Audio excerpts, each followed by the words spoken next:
and welcome to Community Policy Speaks. I'm Sameeha Rafeek, researcher at Community Policy Forum. And if you think this is different from your usual host, Kazim, you're right. I'm taking this podcast and I'm super excited to be here. This is the podcast where we dive deep into the issues that matter most to Muslim communities. From education and social justice to culture and politics, we bring you thought-provoking discussions with insightful guests, experts, and change makers who are passionate about making a difference. A little bit about the think tank behind the podcast. We are an independent think tank who seek to promote evidence-based and community-centered approaches to policymaking surrounding the structural inequalities facing Muslim communities in the UK. And today we are going to be doing a deep dive into the critical issues facing Muslim women in public life. In today's world, many women encounter barriers, but for Muslim women, these challenges are compounded by the intersections of race, religion, and gender. So in this podcast, we're talking about the structural obstacles that Muslim women face, particularly how gendered Islamophobia affects them in public spaces. And now, without giving too much away, we will be asking tough questions on what policies and practices exacerbate these issues and how do intersectional factors shape these experiences. And most importantly, what can be done to dismantle these systemic barriers. I have with me three wonderful guests who are going to be shedding light on these pressing questions. And now for my favorite part, introducing our great guests. We have with us Dr. Amina Easat-Daas, who is a senior lecturer in politics at De Montfort University. Her recent publications include the co-edited Palgrave Handbook of Gendered Islamophobia, her monograph Muslim Women's Political Participation in France and Belgium, and the edited volume Countering Islamophobia in Europe. Dr. Easat-Daas's wider research interests include the study of French and Belgian politics, Islam and Muslimness in France and Belgium, gendered Islamophobia, and the use of the arts in countering Islamophobia in Europe. We also have with us Sharmen Rahman, who is a long-time supporter of progressive politics, a champion for representation in politics and equality, a local activist in her home city of Leicester. She has experience in frontline politics, most recently standing as the Green parliamentary candidate in Leicester South. She has also worked in the policy space, specifically in dealing with Islamophobia. Our third guest is Salma Yusuf, who isn't with us right now, but when she does join, I will give her introduction. Thank you so much, guys, for coming on board to do this, and I'm really excited to hear what you guys have to share with us. So I will be changing things up a bit and kind of digressing from our usual structure. So I want our conversation to be really organic and to just flow. So I'm going to ask questions, and whoever wants to take that question up and wants to share with us their thoughts, feel free to do so. I'm going to start us off with something a little bit straightforward, not easy, but straightforward, and asking you guys, what are some of the key structural challenges that you have faced in your time in public life? Who wants to start us off? Sharmen? Okay. Yeah, thank you. I was hoping Amina was going to step in.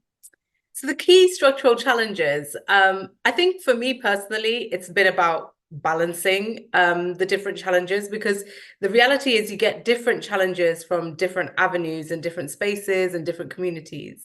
And as a Muslim woman with progressive politics, who's also a person of color, that means that almost every segment of society has got some level of judgment or some kind of sort of pre-decided sort of notion of who you are or who you are meant to be. So we know that Islamophobia is ingrained in sort of the British political class. It's prevalent across the political spectrum. It's no longer a right-wing sort of trend. It is something that is I feel like I've experienced it across the spectrum. So we have that, but at the same time, as women, as Muslim women in the various communities that we belong in, we also find that we have challenges from our own communities in certain quarters. So, and it's that balance, trying to balance the sort of the challenges you might find within your own communities, but the challenges that you find in the external community, and also trying to sort of let one not be fed by the other. So one of the things that I've found uh, as a Muslim female in frontline politics is, whilst I've experienced certain sort of structural challenges within, say, certain quarters of my own community, I'm reluctant to sort of talk about it because it feels like I'm almost giving energy and air to some of the right-wing sort of narratives about my own community. Because what happens is, if you talk about anything, any nuance within our own communities, people take it out of context and they use it to judge the entire community. And that is one of the things that I think all Muslim women sort of grapple with, is how much do you talk about the realities of being a woman in a leadership position or a woman in frontline politics, and how much can you talk about it without sort of exacerbating some of the really dangerous sort of narratives that are coming from the far right, but also the political mainstream. It's a real sort of tightrope to walk, I think, for many Muslim women. And it's a difficult one to sort of navigate as well. I don't know what your thoughts are on that, Amina, sorry. Yeah, sure. I mean, I would agree with you entirely. I think there's this precarious balance between scrutiny and expectation, scrutiny from all sides and expectations from all sides of what we should be and shouldn't be. And I think even in addition to that, sometimes some of the structural issues that we face kind of go a little bit further, in the sense that they're very much gendered structural issues. So just simple things like navigating motherhood and being a woman in academia, which is essentially a structure designed by men for men. And I would go even a step further, saying a structure designed by white men for white men. So you kind of have the trappings of whiteness, the trappings of gender that really shape the experiences therein. And I think there's then these added layers of complexity that come about when you take that gendered dimension and add in the kind of banal or normalized nature of Islamophobia that you're talking about. There's this expectation of what Muslim women are, how and when they should speak, the roles that we should fulfill. There is a kind of element of being at every moment of discourse is watched and scrutinized from both sides, and we're almost stuck in between a rock and a hard place. So it really does feel like in many ways there's this intersectional, multi-layered hybrid coming together of multiple expectations, multiple scrutinies, and multiple prejudices. Mm-hmm. That phrase, a rock and a hard place, was literally what I wrote down as I was thinking of pondering that question, and it feels very much like that. Absolutely. And I think that at the same time, it's remarkable just how many women, Muslim women, women in general, or people of color in general, how they overcome that rock and a hard place, and they are still able to take up space in the public sphere and the public dimension. I think that's always fascinating. And kind of in my own work on Muslim women in politics, I'm forever in awe looking at these women who really juggle so many balls and so many different tasks that they have to take on. And I think it's really remarkable that is happening, but it's happening against a backdrop of kind of intersecting challenges and barriers. Yeah, definitely. It's not an absence of those challenges. They're being successful in spite of those challenges. So they're constantly fighting. And I think one of the things from looking at various sort of Muslim women that I know of within the political space is that they're fighting on all fronts. Quite often they're fighting within their own, if they're in a political party, they're fighting within their own party for space, for to be seen, to be acknowledged, to have their sort of the various barriers that they face within the party being acknowledged. So it's that phrase that you said, fighting on all fronts. You're kind of fighting within your own space, and then you're also fighting the larger sort of problem of general Islamophobia, which is all-encompassing throughout public space, throughout the media, throughout sort of society at large. And I think that's quite difficult, because then you kind of don't have your own space where you feel safe. You're always, as a person that's in frontline politics, or if you're an MP, if you're at that level, you always feel like you're on you're in the trenches, basically. You're never actually in a safe space. And that's quite difficult to sort of reconcile with, knowing that that's essentially how the sort of experience will be if you're in that kind of a role as a Muslim woman.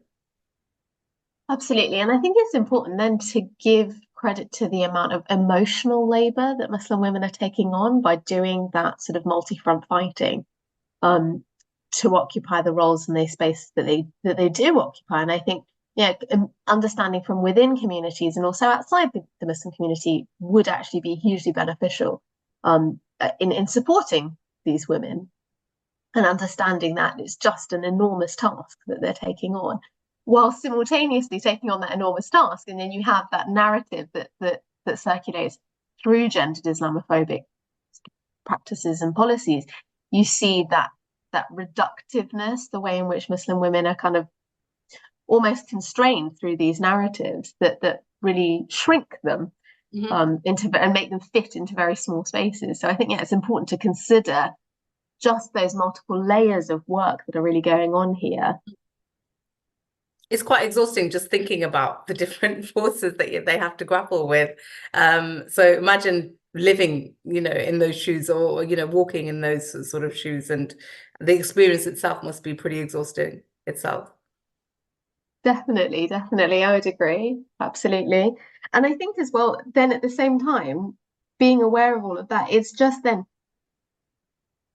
astounding how much policy, how much practice, how much of everything goes on in institutions, in politics, etc., without taking into account or consideration Muslim women's voices and Muslim women's experiences. There's so much speaking on behalf of Muslim women as well. I've seen that a lot. So even in like sort of local political spaces, from mainstream political parties, their sort of general view of what a community leader is usually male. So quite often when there's a, I don't know, some big situation happening and they need to communicate with the Muslim community, quite often, and this was when I was a councillor, quite often you'd see sort of all male representatives being consulted with by mainstream political actors, as a way of talking to the community. And it's like 50% of the community are not represented here. But it's just so normalized that they would speak to male community leaders. And I think that happens, at all levels. So it's in local politics, it's in national politics, and then obviously that extrapolates that internationally that's going to happen as well. So often women are sort of women's voices are sort of non-existent effectively. Yeah, I'd agree. Absolutely. It's really interesting you say that, and kind of your experiences on the front line in politics, of just how the sort of standard male community leaders image is one that, outside the Muslim community is engaged with, but also Muslim men are quite confident in putting themselves up in those visions. I think in many ways, the problems around gendered Islamophobia are very much feminist issues as well. These are sorts of the issues that women across the board are experiencing.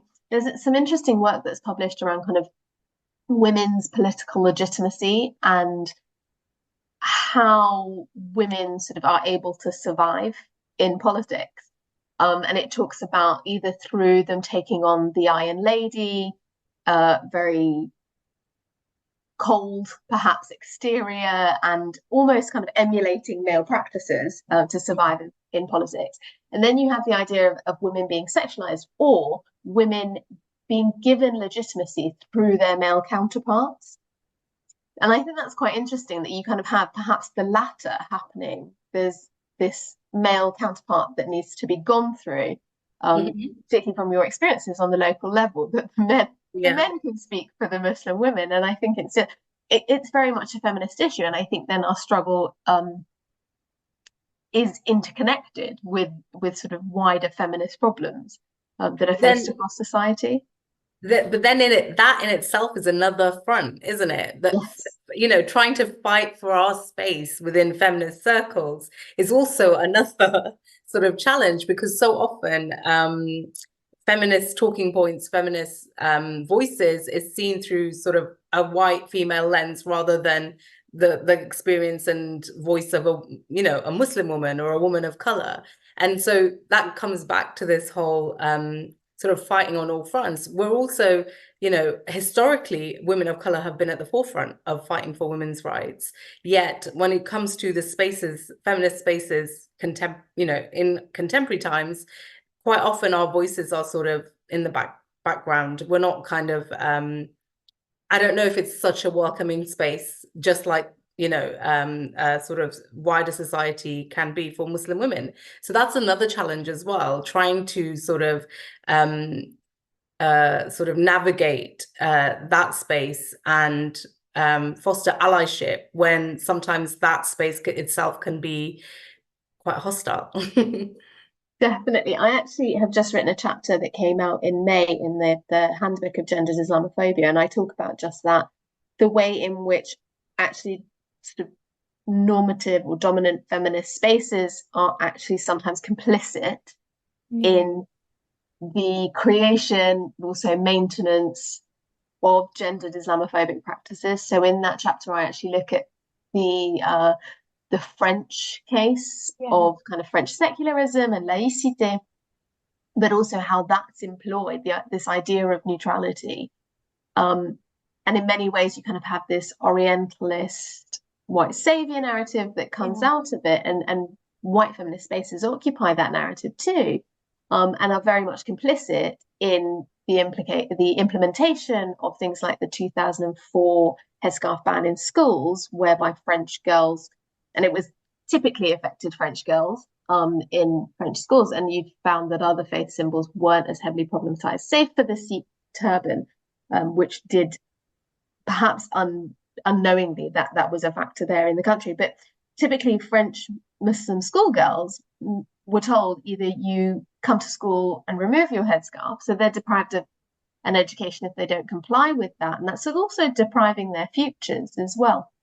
And very much these policies relied on feminist speakers to come out and say, well, actually, some women are forced to wear hijab, and therefore by banning it in schools, we're actually liberating these women. And it becomes then historically kind of intertwined in all these narratives of kind of Orientalism, the white savior, and how feminist circles co-opt a lot of that. And perhaps it's about maintaining hierarchies. But like you say, it's just another front on which we're firefighting in many ways all the time.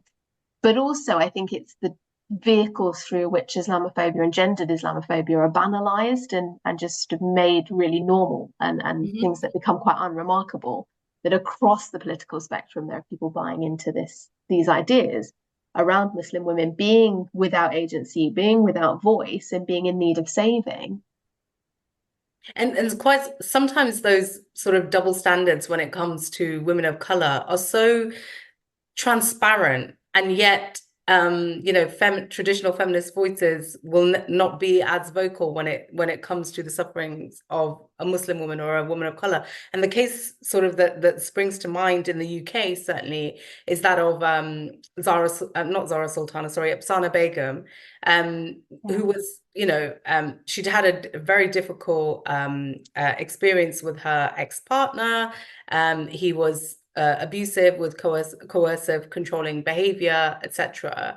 And he was then being used by her party as a sort of alternative to her as a candidate. And her experience of, being a victim of abuse, I don't like to use the word victim, but as somebody that's experienced abuse, was basically diminished. A lot of the key sort of feminist voices that would have been within those labor circles or within the political space certainly were not there speaking out on her behalf about her rights as a woman, but her rights as a woman to be safe in a political space. Her actual party, the party that was meant to be her political home, was essentially using her abuser as a method by which they could, sort of eliminate her candidacy for her constituency, which is horrifying. Eventually, because I think a prominent sort of lawyer took up her case, eventually the Labour Party sort of saw sense and didn't proceed with that line of attack and dropped her ex-husband as a candidate, but then he stood as an independent. He was allowed to stand as an independent against her. And I just think it's a key example of how when you're a woman of color and you're a Muslim woman of color, and then a Muslim woman of color with progressive politics, all of these factors sort of make you almost an imperfect victim, and therefore, the normal voices that would come out in support of women's rights and, talk about the outrage of her experience were silent during those weeks and months. And it was really quite shocking to see that bare sort of double standard when it came to a woman of color sort of going through these experiences. Thank you so much. Amina, did you want to add anything? I feel like you're muted, sorry. Okay, I was going to say that the idea of the double standards really Yeah. interesting, and I kind of see it in my work around the hijab and stuff. And I'm very much of the view that we need to be critical of states controlling women's bodies as a kind of bottom line, whether that's forcing women to cover, as we see it across the world, and in cases in Europe where we see forcing women to remove hijab or clothing. Yeah. But also that double standard there, where so many people will come and speak out against regimes like Iran and so on and so forth, where hijab is mandatory, but then remain silent in cases where you have, for example, niqab bans in Europe, Austria, for example, or Belgium. That double standard, and also the silence is incredibly deafening. And Muslim women do perceive it. We are aware of these double standards that are sort of levied against us. Yeah, 100%. I I almost think that was the key sort of, sorry, no, Sameeha. I don't want to interrupt. It's so good. Carry on. It was such a glaring double standard, wasn't it? Because we talk about, my body, my choice, and which is absolute in its absolute terms is exactly how it should be. Any woman should have agency and final authority on her decisions pertaining to her own body. Yet when it comes to the hijab and niqab, suddenly that right is somewhat diminished. Suddenly it's okay to sort of water down that right and, sort of act like it doesn't exist. But yeah, that double standard is so glaring. Sometimes I want to scream. Thank you so much, guys. I didn't want to stop because I think the flow was great and you guys were really bouncing ideas off each other and it was really wonderful to hear. Thank you so much for joining us for part 1 of this podcast. We will be back with parts 2 and 3 where we continue to discuss the challenges impacting Muslim women in the public space, and we will also be joined by our third guest, Salma Yusuf.